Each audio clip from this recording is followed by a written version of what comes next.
it's known that the number of Facebook users is declining, so the market really is deciding to switch to alternative platforms anyway. What right, if any, does the state have to interfere with social media companies in this way? And have Facebook and Twitter become too monopolistic?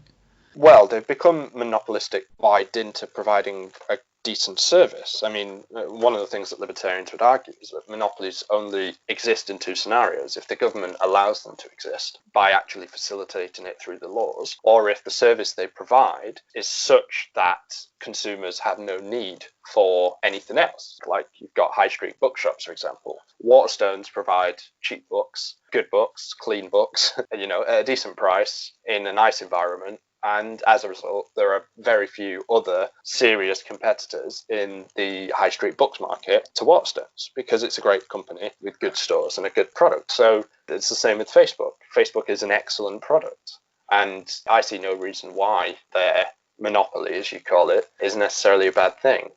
What effects do you think that the events in America will have on the presidential election later this year? Little to none, to be honest. I don't think it will particularly have any effect. I think by and large, there's not really that much Trump or Biden can do to sway the other side. There's not a lot of crossover between Democrat and Republican voters at the moment. There's a sizable gap. If you didn't vote for Clinton, it's unlikely that you'll be inspired by Joe Biden. And if you did vote for Clinton, it's unlikely you're going to be too repulsed by Joe Biden to vote for him. So I see no real effect that this will have on the outcome of the presidential election. We know that Trump was going to react in a certain way to the riots, and he reacted exactly as expected, exactly as his base expects. And we know that when the Democrats eventually come out with a more consistent messaging, which I personally haven't seen, then we know what it's going to be. It's hashtag Black Lives Matter. We support the protests and all the rest, and I just think it's business as usual, basically. So no effect, really.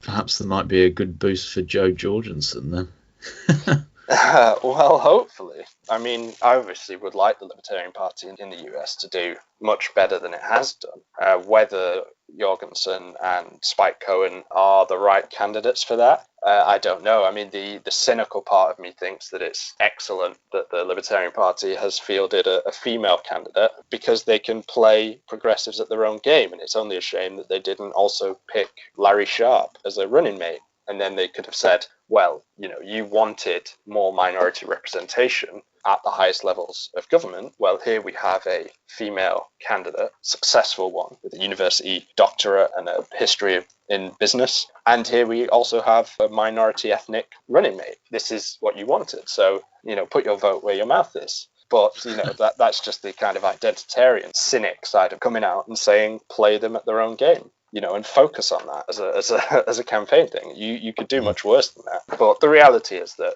Democrats hate Trump so much that they're going to vote for Joe Biden. And Republicans are so scared of the radical tendencies of the Democrat side and the socialistic tendencies of the Democrats that they're not going to vote for Biden. They're going to vote for Trump because they're scared of Biden getting in. They're not going to vote for the Libertarian Party. So I think it's going to be another disappointing year for the party. But, that's just how it is. Every year is the most important year. It's too important to vote for the Libertarian Party this year, just like last time.